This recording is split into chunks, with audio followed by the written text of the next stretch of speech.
فالمدرب لسه المدرب لسه بيتعرف على اللعيبه اصلا. خلينا بقى نخش في تقييم الماتش. محمد الشناوي 7/10، عمل انقاذ ولا اروع.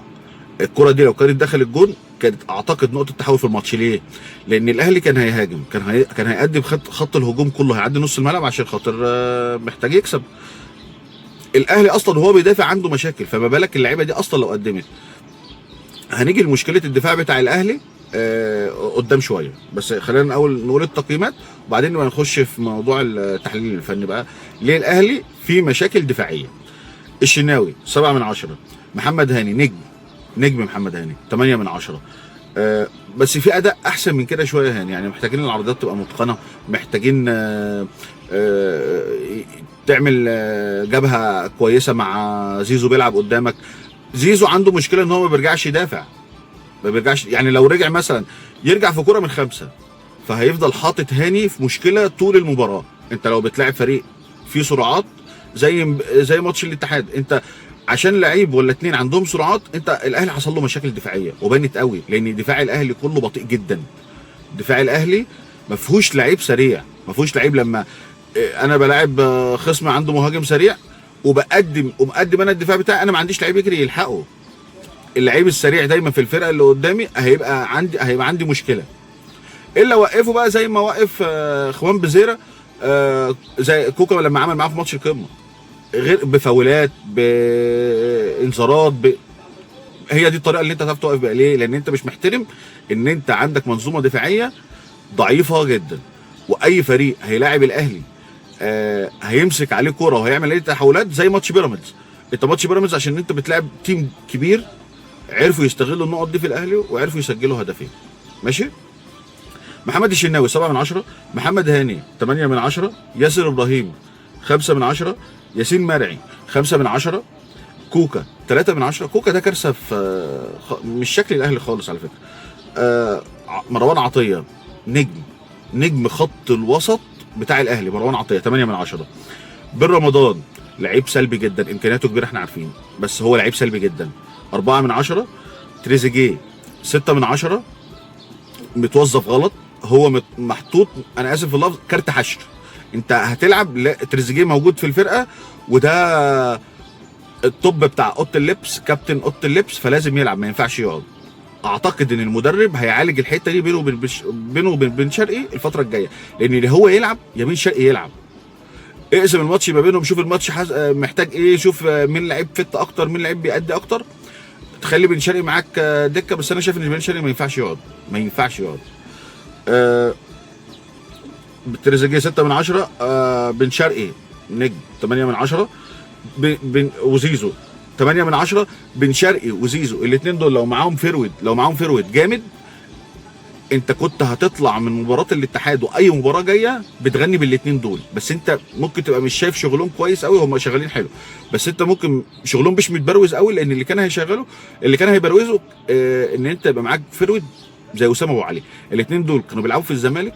مصطفى محمد عشان كان فيرويد تقيل، كان كل ماتش مصطفى محمد يطلع مسجل. العرضيات كانت بتبقى خطر، في فيرويد بيطلع ياخد العرضيات اللي هم بيلعبوها. لكن عندك حد زي جراديشار، ده انا اعتقد ان هو اكتر يلعب مركز 10 مش مركز 9، يعني هو متوظف، انا اعتقد ان هو متوظف غلط. انا ما شفتوش قبل كده وما اعرفوش غير عن طريق الاهلي، بس اداؤه في الملعب ما يقولش ان هو فيرويد خالص.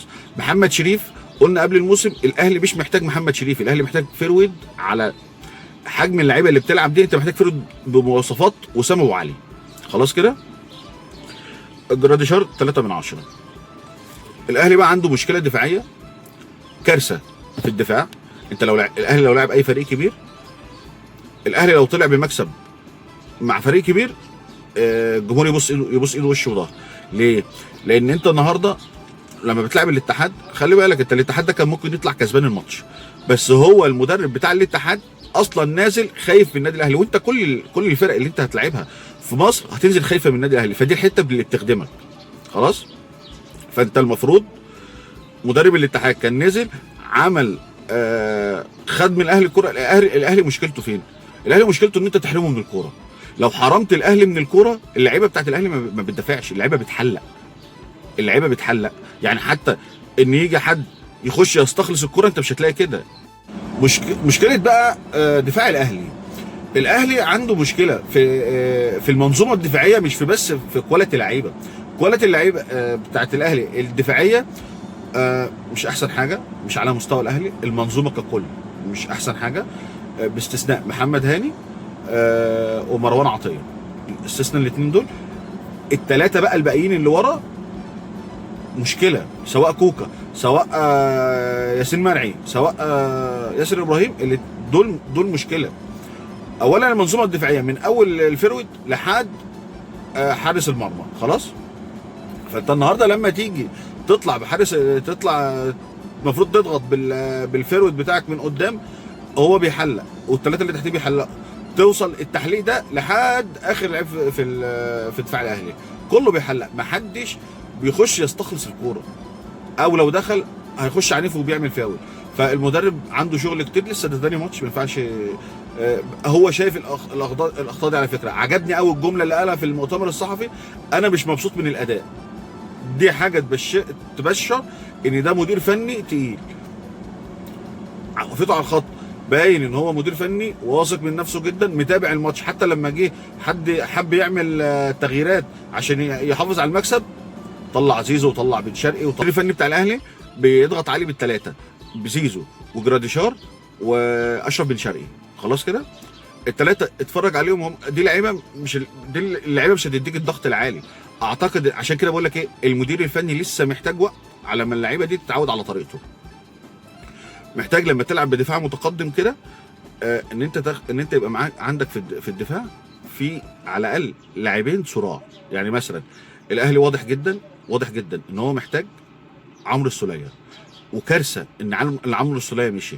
انت لما بتيجي تلعب بخمسه بيجروا قدام، خمس لعيبه بتهاجم بيهم، اللي هم مين بقى؟ جراديشار وزيزو واشرف بن شرقي وتريزيجيه، بيميل عليهم محمد علي بن رمضان، لان هو لعيب مواصفات هجوميه، ولعيب بيلعب 8 و10 ما بيلعبش 6. كان اللعيب اللي بيلعب لك 8 6 وبيأدي دور 8 جوه الماتش كان عمرو السوليه. انت ما عندكش لعيب بمواصفات عمرو السوليه، خلاص. الاهلي محتاج باك ليفت. الاهلي ما عندهوش باك ليفت، وكارثه ان انت تعتمد على كوكا في الباك ليفت. فلازم الاهلي في يناير لازم يجيب لاعبين، لعيب بمواصفات عمرو السوليه يلعب 6 و8، يجيد 6 جدا ويجيد 8 جدا، هو عمرو السوليه.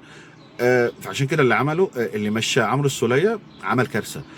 لازم تجيب باك ليفت، لازم في يناير. الحاجات دي ما ينفعش تتاخر. اللاعبين دول ما ينفعش يتاخروا خالص. يعني ما ينفعش تقولي اخر الموسم انا هجيب لا، ما فيش كده. هو انت لازم في يناير عشان تفضل عشان اللعيبه اللي قدام دي. الاهلي عامل فكره حلوه قوي، الاهلي عامل فكره جميله ان انت تجيب لعيبه كوره، والاهلي يبدا يلعب كوره، ويجيب مدير فني واضح ان هو عنده كوره. اللعيبه دي عشان خاطر تشوف مميزاتها لازم الكوره تفضل في رجليها طول الوقت. الاهلي ليه ضربه جزاء من زملكاوي، بقول لك الاهلي ليه ضربه جزاء، الكوره واضحه وصريحه قوي ان هي ضربه جزاء. فخلينا كزملكاويه، انا عارف ان الموضوع ده صعب علينا قوي، صعب ان نعترف ان الاهلي ليه ضربه جزاء، ليه فاول، ليه خطا تحكيمي حصل، صعب علينا نعترف بيه. بس الكوره ضربه جزاء. انا هعرض لك الكوره دلوقتي، خلينا نبص عليها مع بعض. اولا ده لعيب لو ايده عامله كده والكوره خابطه كده عمرها ما تبقى ضربه جزاء، خلاص. ليه؟ لان هنا هي هتيجي في صدره، لكن الكوره نازله من فوق على دراع اللعيب بتاع الاتحاد. عايز تقول لي مش ضربه جزاء ازاي؟ دي لو للزمالك انت تبقى شايف ان هي مش ضربه جزاء. خلينا ما نقولش الكلام ده كده، خلينا نقول حاجه تانية، انه انت وريتني ان دي حسبتها ضربه جزاء للاهلي، خلاص. اذا لما تجيلي ما ينفعش يبقى الكلب بمكيالين، لازم تتحسب لي برضه ضربه جزاء، خلاص. لكن هي ضربه جزاء، ضربه جزاء. طيب الحكم طرد لعيب من الاتحاد عشان طرد لعيب من الاهلي. اولا الحكم لو مش عايز يطرد لعيب من الاهلي كان ممكن احسبها التحام عادي، خلاص. لكن هو راجل فير، بس هو امكانياته ضعيفه. الطرد بتاع الاهلي بتاع كوكا صح 100%. اما الطرد بتاع الاتحاد احنا ما سمعناهوش قال ايه، ما سمعناش لعيب الاتحاد قال للمدرب ايه. فما ينفعش نحكم على حاجه ما سمعناهاش ولا يعني شفنا اللعيب رايح بيكلم الحكم باسلوب مش حلو، خلاص. ممكن اعتقد ان هو كابتن فليه حق ان هو يزعق او يعمل، فطرده خلاص. الحاجه الثانيه بقى ان ياسر ابراهيم زي ما انا موريك دلوقتي بيعمل الحكم هص، بيعمل له كده، ده فعل يستوجب الطرد، ما طردوش. دي النقطه بقى نتكلم فيها. لكن لكن تقول لي ضرب جزاء مش ضرب جزاء، من زملكاوي بقول لك ضرب جزاء. وانا ما ينفعش ابقى شايف يا جماعه انتوا ما ينفعش الانتماء يخش في قوانين الكوره اللي هو دي ضرب جزاء ولا مش ضرب جزاء. ليه دي نتكلم دي اتحسبت للاهلي يبقى لازم تتحسب للزمالك، ده اللي اتكلم فيه عشان حتى اللي قدامك يسمعك. انت بتكلم حد بيتكلم بانتماء برضه. خلي بالك اصعب حاجه في كره القدم هي ان انت تقنع حد عامه ان المكسب ده ما كانش من حقك. ده صعب جدا تقنع حد بكده.